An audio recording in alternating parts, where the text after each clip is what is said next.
Hey everyone, Mr. Smith here. Now we're going to be entering multiplication. And I want to start with one of the easier things when it comes to multiplication, and that's one of your skills that you're going to learn this year. And that's multiplying by 10 and 100. This is actually one of the easiest topics you're going to learn, and sorry if you hear the clicking, that's my pen. Multiplying by 10 and 100 has a really quick and simple strategy that allows you to solve this almost instantaneously. But in order to do so, you've got to pay attention to the following rules, because if you don't, not just as this is very simple to do, this is also very easy to mess up. So let's go ahead and look at the rules real quick. The rules are as follows. Multiply the non-zero numbers first. Add 1 0 to the end of your product if you have multiplied by 10. Add 2 zeros to the end of your product if you multiplied by 100. Basically what this means is you do a very simple multiplication, then you're going to add zeros at the end. And we'll go ahead and look at a couple of these examples to show you. Let's go ahead and look at 23 times 10. Do me a favor and draw a box around 23 and 1. When I say multiply by non-zero numbers, there are our non-zero numbers. 23 is a non-zero number and neither is 1. So think to yourself, 23 times 1? Well, if you remember your multiplication tables, anything times 1 is just itself. So 23 times 1 is 23.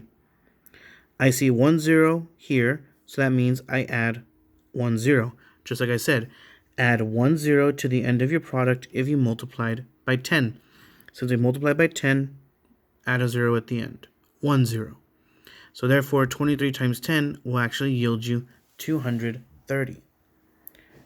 Now, when multiplying by 100, it's a little different. You got an extra 0 to worry about.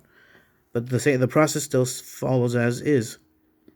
18 times 1 is just 18. I see 2 zeros here, so 1, 2 zeros. 1,800.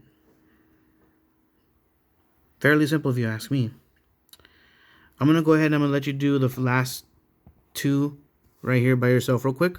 I'm going to give you about 5 seconds and I'm going to show you how you did. Alright, let's go ahead and get to it. 98 times 1, 98. I see 1 0, 1 0, 980. 68 times 100, again, multiply our non-zeros. 68 times 1, 68.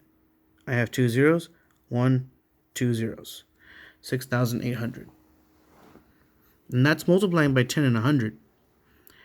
Now, there is one I do really want to show you, and it's a real quick trick. You can also use this on multiples of 10 and 100. So what I mean by this is anything that ends in a 0, 10, 20, 30, 40, 50, 60, and so on, even into the hundreds, 100, 200, 300, 400, 500, even the multiples where it's like 10 and 1, like 210, 230, 570, 680, 890, like that. This all works for it. The rules are a little bit different though. You still multiply the non-zero numbers first, and then you add the number of zeros both numbers share in total to the end of the product. What that basically means is you're going to take your non-zero number, so in this example, 30 times 100, you're going to take 3 times 1, namas 3. I see 1 0 here and 2 zeros here, so that makes a grand total of 3 zeros. So that means I'm going to add 1, 2, 3 zeros at the end, and that makes 3,000. Go ahead and try the next two. I'll give you 5 seconds. Go ahead and pause the video, and then I'll come back.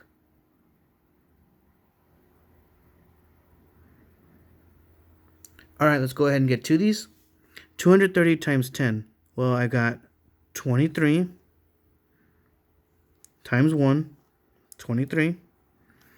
1 0, 1 0, grand total of 2 zeros, 2,300. 20 times 60. I got 2 and 6.